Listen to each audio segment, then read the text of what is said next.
우리가 믿음의 사람으로 이 세상을 살면서 참으로 많은 도전을 당하게 됩니다. 많은 악을 경험하게 되어지죠.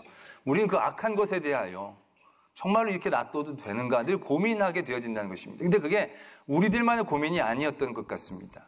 지금 이 말씀이 전해지고 있는 이 시대에도 하나님의 백성들은 참으로 많은 박해와 고난과 악에 직면하고 있었던 것입니다. 그래서 그들을 향하여 당하는 많은 고난과 박해들, 악을 너희들이 어떻게 행하여야 하는가?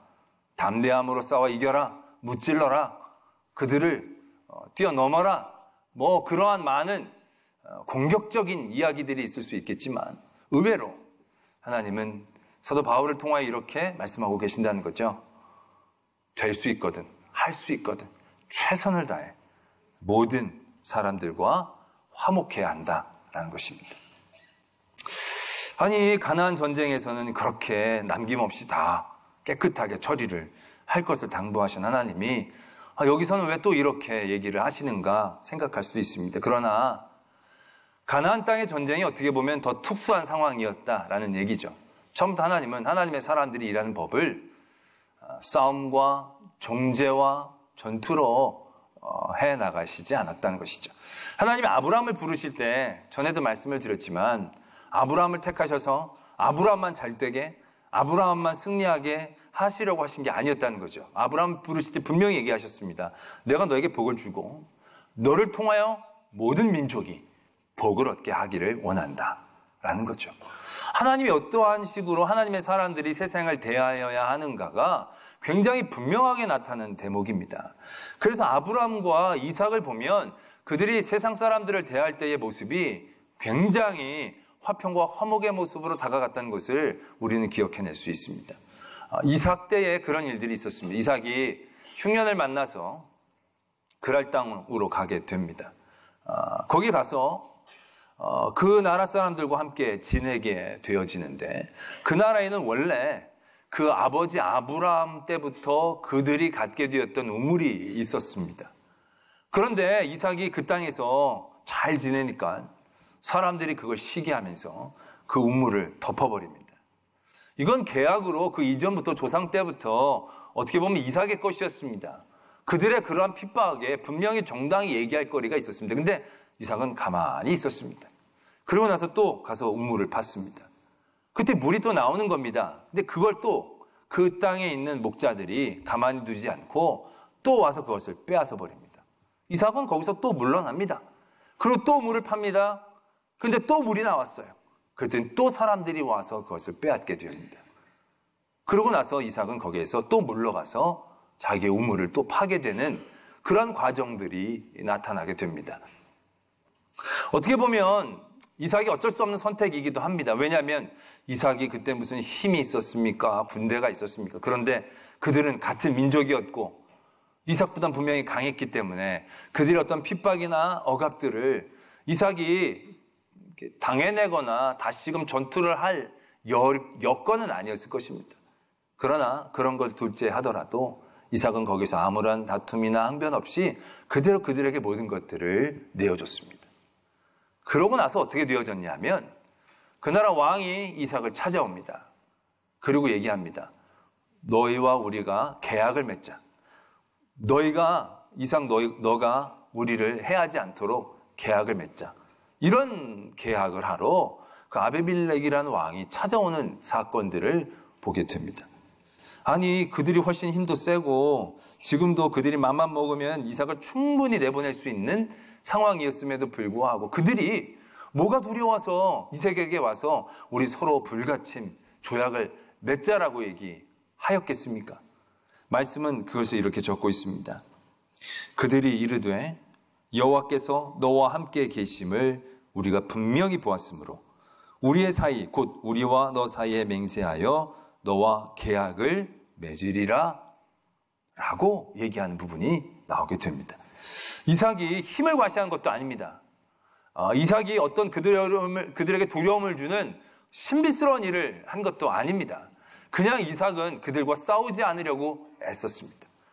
그들과 부딪히지 않고 그들과 화평하게 지내기를 안간힘을 썼을 뿐이다라는 거죠. 그런데 그런 과정 가운데서 어떤 일들이 벌어지게 됩니까?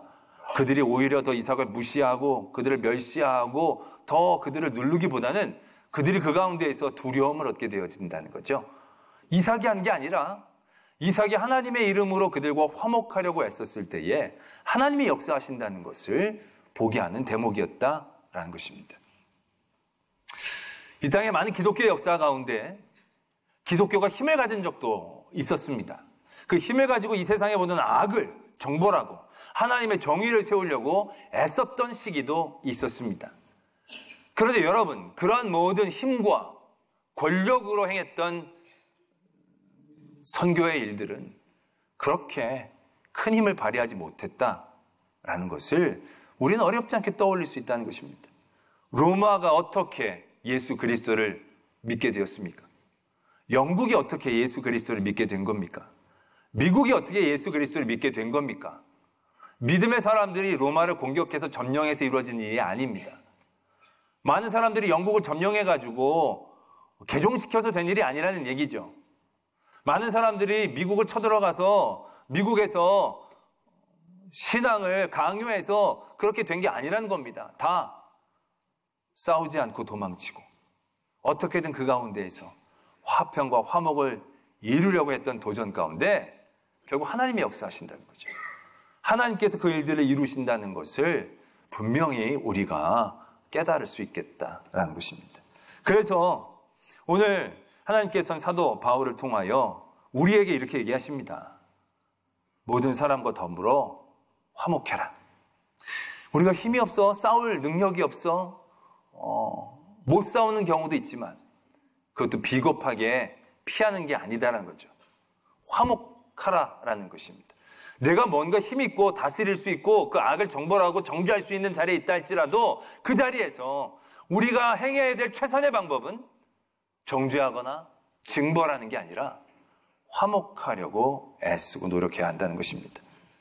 이 시대 가운데서도 얼마나 많은 박해와 그들을 향한 공격과 악이 있었겠습니까? 그런데 그들에게 이렇게 얘기하신다는 거죠. 할 수 있거든. 최선을 다해서 모든 사람과 더불어 화목해라 라는 것입니다. 모든 것에 대하여 너희들이 스스로 하려고 하지 말고 하나님의 진노하심에 맡기고 그러한 일들 가운데 하나님이 역사하실 수 있도록 너희들은 사람들에게 사랑으로 화목으로 나아가고 도전할 것을 말씀하고 계신다는 것입니다. 화목으로 세상을 변화시킬 수 있습니다. 화목함이 세상을 바꿀 수 있습니다. 화목함만이 세상의 악을 이길 수 있다는 것 우리가 분명히 기억해야 한다는 것입니다. 어떻게 이렇게 아멘을 작게 할 수 있는지, 안 하면 안 하고 하면 할 텐데 어떻게 이렇게 간드러지게 아멘을 할 수 있는지. 정죄하는 게 아니라 화목하게 말을 하는 겁니다. 서로 기분 좋게 할렐루야. 근데 이 화목한다는 게 이게 쉬운 게 아닙니다. 이삭이 아까도 말씀을 드렸지만 많은 그러한 블레셋 사람들과의 화목함이 우물을 피하는 것이 어떻게 보면 우리들의 보기에는 안일함, 비겁함, 타협으로도 보여질 수 있는 대목입니다. 그런데 하나님이 우리에게 요구하시는 화목은 그런 안일함이나 타협이나 비겁함이 아니다라는 것입니다. 그냥 누군가가 나를 할 때 그래 그냥 없는 셈 치자. 나를 괴롭힐 때 그래 내가 하지 말고 누가 해준다. 하나님이 해주실 대로 난 피하자. 그냥 무시하자. 이런 개념이 아니라는 거죠.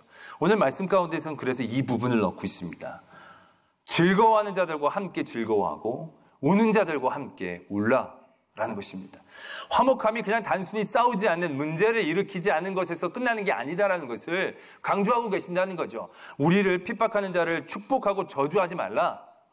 그냥 핍박하는 자를 피하고 그냥 부딪히지 말자. 이게 아니라 더 우리가 행해야 될 화목함은 더 공격적이어야 한다는 거죠. 그게 비겁함이나 안일함이 되지 않게 더 적극적이 되어져야 한다는 것입니다. 세상 사람들이 즐거워하는데 뭐 우리가 굳이 찾아가서 즐거워해 줄 필요가 뭐 있습니까? 그들 즐거워하는데 두면 되는 거죠. 오는 사람들 그냥 울게 내버려 두면 되지 뭘 우리가 또 함께 가서 같이 울어줄 필요까지 뭐가 있겠습니까? 그냥 여기서 아무 문제 없이 지내는 것만으로도 충분한데 굳이 우리가 찾아가면서 할 필요까지 뭐가 있겠습니까? 그러나 하나님 그걸 우리에게 도전한다는 것이죠. 왜냐하면 그게 돼야 우리가 세상 사람들과의 화목 가운데에 진정한 화목의 핵심을 붙잡을 수 있기 때문에 그렇다는 거죠. 그냥 강함 가운데 피해 도망치는 게 아니고, 이게 도망하는 것이 아니고 정말로 하나님의 뜻과 의지 가운데 하나님의 일들을 바라보면서 우리가 화목하기 위한 우리들의 마음, 그 마음을 표현하기 위해서는요, 적극적이 되어져야 한다는 것입니다. 화목함에. 비겁함이 아니라 화목함은 함께하려고 애쓰고 노력해야 한다는 것입니다. 그래서 세상 사람들이 즐거워할 때 아이고 뭘 저런 걸 가지고 그러느냐, 사람들이 즐거워할 때 그것들을 시기하고 그러는 게 아니라 그들과 함께 가서 그들의 즐거움을 진짜 함께 즐거워해주고 기뻐해줄 수 있어야 된다는 것이죠. 그들이 울 때 너희들이 잘못을 저질렀으니까 그런 고생을 당하는 거 아니겠느냐, 정죄하는 게 아니라 그들과 함께 가서 함께 울어질 수 있는 그러한 화목함이 우리들에게 있어야 한다라는 것입니다. 그러한 즐거운 자들과 함께 즐거워하고 우는 자들과 함께 울 수 있는 저희들의 삶의 모습들이 되어지기를 도전합니다. 근데 이게 쉬운 게 또한 아닙니다. 나는 즐겁지도 않는데 즐거운 사람들한테 찾아가서 억지로 즐거워해 준다는 게 이게 너무 어렵습니다. 나는 별로 슬프지도 않고 속으론 좀 꽃이다라고 생각하는데 같이 가서 울어준다는 게 이게 쉬운 게 아닙니다. 여기서 그냥 이렇게만 하지만 이 즐거워하는 자들이 우리를 박해하는 사람들이거나 이 우는 사람들이 내 원수이거나 할 때는 사뭇 많이 얘기가 달라지게 된다는 거죠. 그러나 우리는 이 말씀에 순종함으로 같이 가서 즐거워해주고 같이 가서 울고 해주고, 근데 이게 정말로 진정한 마음이 되려면 이게 일이 되면 안 된다라는 것이지요. 이게 우리에게서 어떠한 의무가 되어져서는 안 된다는 것입니다. 그래서 그 길에 대하여 말씀은 우리들에게 설명하고 계신다는 거죠. 어떻게 하면 되느냐? 서로 마음을 같이 해야 한다는 것입니다. 그냥 가서 즐거워해주고 같이 울어주는 게 중요한 게 아니고요. 마음을 같이 할 수 있어야 한다는 것입니다. 욥의 친구들이 욥에게 갑니다. 욥이 너무 삶이 그러니까 같이 막 웁니다. 같이 울어줬어요. 그리고 그냥 같이 울어줘서 거기서 끝났으면 좋았을 터인데 그게 그렇지 않았습니다.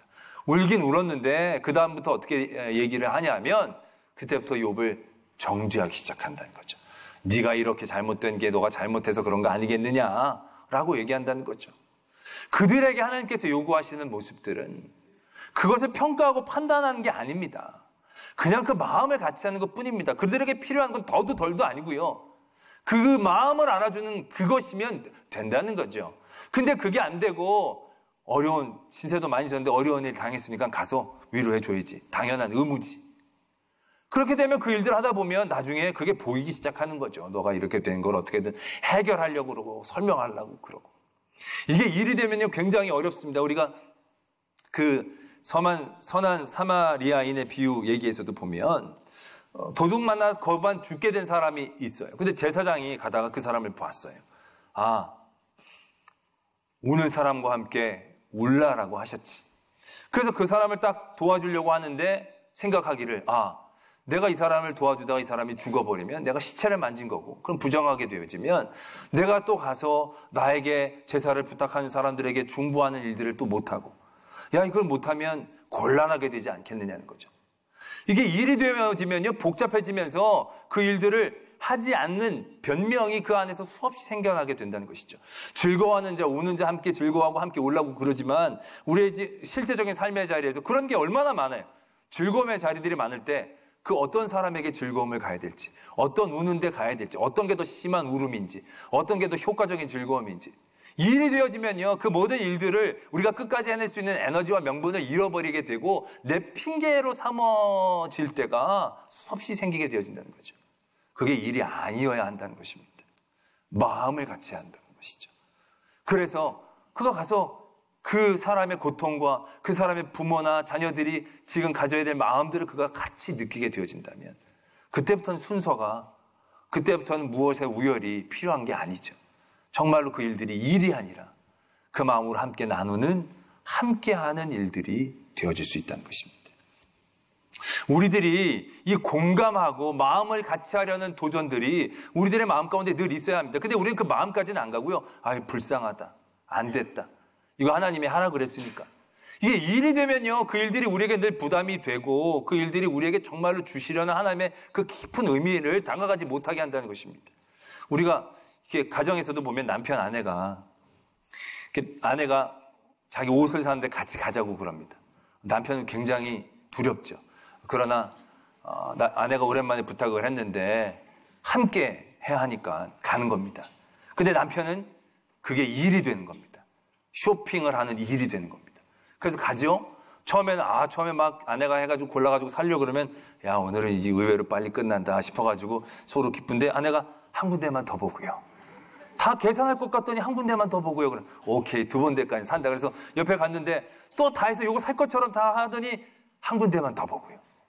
그때부터는 이제 감정 조절이 잘 안 되고 내가 지금까지 함께 해줬으면 충분하다. 이제 이때부터 빨리 사라고 그러는 둥 막 이제 이런 식의 반응이 나온다는 거죠. 이게요, 함께 하는 게 일이 되면요, 여간 피곤한 일이 아니다라는 것입니다. 아내는 사는 게 중요한 게 아니거든요, 솔직히. 이거 살까 말까 하는 그 긴장감, 그 기대감. 그 마음을 즐기는 거거든요. 그래서 한 군데 더 가도 힘들지를 않아요. 이게 일이 아니라 즐거움이니까. 한 군데가 더 있다는 것이 소망인 거지. 그게 끔찍한 일이 아닌 거죠. 근데 남편은 그 마음을 공감하지를 못하는 거예요. 아내가 옷을 사려고 하느냐 안 하려고, 이게 아니고 그 사려는 그 마음과 입어봤을 때 그 기쁨과 즐거움들을 그걸 공감해 줘야 되는 거죠. 그래서 자기도 한번 같이 입어보는 듯한 느낌으로. 그러면 그게 같이 즐거움이 되어지고 기쁨이 되어지는 과정이 되고, 옷을 안 사고 와도 별로 욕할 만한 일이 아닌데 이게 일이 되면 안 된다는 거예요. 그렇게 해놓고도 사지도 않으면 열받는 거죠. 내가 따라가기도 했는데 사지도 않냐고. 물론 많이 사는 것보단 감사한 일이겠지만 그게 일이 되면 어느 누구 끝까지 함께 할 수가 없다는 거죠. 마음을 함께 하지 않으면, 우리가 우는 사람들의 마음에 함께 슬퍼할 수 없다면 우리의 눈물은 눈물이 아니라는 거죠. 우리가 그들의 즐거움에 정말 내 자신이 기뻐할 수 있는 일들을 도전할 수 없다면 그 즐거움은 가식이지요. 화평이 아니다라는 것이죠. 거짓은 절대로 진정한 화평을 가져올 수 없다라는 것입니다. 그래서 오늘 말씀은 그들의 진정한 화평 가운데 우리가 그들의 마음에 공감하려는 도전들을 우리에게 가르쳐주고 계신다라는 것입니다. 그러나 이것으로 다가 돼서는 안 됩니다. 그러면 우리의 화평이 타락과 안일로 흘러갈 수도 있습니다. 우리의 화목이 진정한 하나님의 귀한 사역의 첫걸음이 되기 위한 도전들이 그 다음에 또 있다는 것이죠. 그들과 마음을 같이 하는 방법이 중요하다는 것입니다. 단순한 그들의 즐거움을 함께하고 그들과 시간을 함께하려고 하고 그들과 부딪힘이 없게 하려는 함께함이 아니라 내 스스로에 대한 도전이 있어야 한다는 것입니다. 높은 데 마음을 두지 말고 낮은 데 처하며 스스로 지혜 있는 채 하지 않는 스스로를 향한 도전이 우리에게 같이 수행되어져야 한다는 것입니다. 예수님이 우리들에게 오셨습니다. 예수님이 우리들을 대할 수 있는 방법은 수없이 많습니다. 우리처럼 죄를 계속 저지르는 인간들을 향하여 하나님이 대하실 수 있는 방법은 수없이 많을 수 있습니다. 다 징벌하고 새로 세워도 되고요. 다 마음에 큰 벌을 내려서 힘들게 한 다음에 깨닫게 할 수도 있고요. 근데 하나님이 우리 인간들을 향하여 사용하신 방법이 화목하심입니다. 화목하심. 예수 그리스도를 우리에게 보내주셔서 우리와 하나 되기를 원하셨다는 거죠. 함께하기를 원하셨다는 것입니다. 함께하는데 그 함께하는 게 일이 아니었습니다. 정말로 마음을 같이 하기를 원하셨다는 거죠. 그래서 예수 그리스도가 그 마음을 버리고 인간의 몸을 입고 인간의 삶으로 그대로 함께 우리와 동행하여 주신다는 거죠. 이게 화목함의 굉장히 중요한 도전의 모습이다라는 거죠. 그런데 여기에서 우리가 주목해야 될 예수 그리스도의 모습이 있습니다. 예수님이 인간의 몸을 입고 인간과 같이 했다라고 해서 인간처럼 타락하신 게 아니라는 겁니다. 인간처럼 교만하게 바뀌신 게 아니라는 것입니다. 예수님이 그 모든 공생애를 통하여 보여주신 삶의 모습이 무엇입니까? 하나님의 아들이셨고 그가 능력이 분명히 있으셨습니다. 그러나 예수 그리스도가 그들을 정죄하거나 그들을 가르치거나 그들을 벌주시려고 했던 모습 가운데 그가 섰던 게 아닙니다. 내가 너희들과 이렇게 함께 해주는데 그렇게 나를 못 알아주느냐? 이렇게 얘기하지 않으셨다는 거죠. 그들의 마음을 같이 하면서 예수님 스스로도 끊임없는 도전을 하고 계셨다는 거죠. 그가 그 모든 사역들을 감당하면서 내가 하나님의 아들인데라고 일하지 않았습니다. 철저히 하나님의 말씀에 집중하셨다는 거죠. 자기가 지혜 있는 채 하신 게 아니라 철저히 하나님의 능력을 힘입기를 그는 간절히 기도하셨다라는 거죠. 하나님의 아들이 뭐 그렇게 간절히 기도할 필요가 뭐가 있겠습니까? 하나님의 아들이 뭘 하나님의 말씀을 들먹이면서 사탄과 싸울 필요가 뭐가 있겠습니까? 그냥 그가 싸워도 되는데. 그러나 예수님은 그런 모든 화목의 자리에서 철저히 자기 스스로에 대한 하나님을 향한 도전들을 게을리지 않으셨다는 거예요. 하나님의 말씀 가운데 늘 자기를 낮추셨다는 거죠. 자기가 높은 데 처하지 않고 늘 자기를 낮추셨어요. 그래서 하나님의 말씀이 드러나게 하셨다는 거죠. 하나님이 일하시게 하셨다는 겁니다. 하나님의 뜻을 집중하는데 그의 모든 역량을 그가 쏟아 부으셨다라는 얘기죠. 그러한 과정 가운데에 진정한 하나님과 인간 가운데에 화평함이 일어난 겁니다. 예수님이 하신 게 아니고 하나님이 그 일을 하실 수 있도록 예수님이 그 가운데에 자기를 산제물로 내어놓으셨다는 것이죠. 우리의 세상을 향한 화평이 때로는 비겁함과 타협함으로 흘러가는 이유가 어디에 있느냐면 너무 세상의 사람들과의 관계로만 빠지기 때문에 그렇습니다. 하나님의 화목은요, 그렇게만 잘 지내는 화목을 얘기하는 게 아닙니다. 그러한 화목을 이루기 위한 내 스스로의 하나님과의 관계를 늘 잊지 않아야 한다는 것입니다. 내가 누구인지, 내가 여기 왜 이렇게 서 있는지, 내가 저들과 왜 이런 화평을 해야 하는 건지, 저들의 화평은 무슨 힘과 무슨 능력으로 할 수 있는 건지, 그것에 대한 끊임없는 질문과 도전들이 우리들에게 있어야 한다는 거죠. 높은 데에 우리의 마음을 두지 말고 스스로 자기의 자리를 깨닫고 자기가 나은 척하지 않고 내 이 모든 것이 하나님의 은혜임을 깨닫고 이 주신 은혜를 가지고 원수를 사랑하고 핍박자를 축복하고 나를 해하려는 자들에게 먹이고 입히우면서 결국 하나님이 그 모든 일들로 다시금 역사하실 수 있는 그 일들을 기대하며 하나님에게 더욱더 집중하는 마음과 모습들을 가져야 되는 것. 그것이 오늘 하나님이 우리에게 주시는 화목의 모습 안에 있다는 것입니다. 이삭이, 아브라함이 힘없어서 그들과 타협하고 비겁함으로 그들에게 도망친 게 아닙니다. 그 두 사람에게는 분명한 게 있었습니다. 그들이 우물로 사는 게 아니었다는 겁니다. 괜히 우물 하나 가지고 억지로 그들에게 얘기할 게 아니라는 겁니다. 왜? 원래 우물 하나님이 주신 우물이지. 내 우물 내 판 게 아니니까. 내가 그들 하나님을 믿는 믿음 가운데 떠날 때 하나님은 또 물을 주실 줄로 믿는 믿음을 가지고 그들과 화목하고 화평한 겁니다. 안 싸우려고 비겁해서 도망가려고 한 게 아니라 그 모든 과정 가운데에서 하나님을 믿는 신앙 가운데 그가 철저히 다시금 서는 도전의 기회로 그 일들을 삼았다는 것입니다. 그랬더니 또 물이 나고 또 물이 나고 또 물이 난 거예요. 그 이삭을 향하여 하나님이 약속해 주신다는 거죠. 너를 통하여 자손을 별같이 많게 해주겠다. 너를 통하여 큰 민족을 이루게 해주겠다. 하나님 다시금 이삭에게 그러한 약속과 언약을 해주시는 것을 우리는 분명히 기억해야 한다는 것입니다. 우리의 화목함이 이 세상을 대하는 마음이 되어야 합니다. 근데 그 화목함이 비겁함이나 타락이나 안일함에 핑계가 되어져서는 안 됩니다. 그 화목함에는 분명한 우리의 이유가 있어야 한다는 거죠.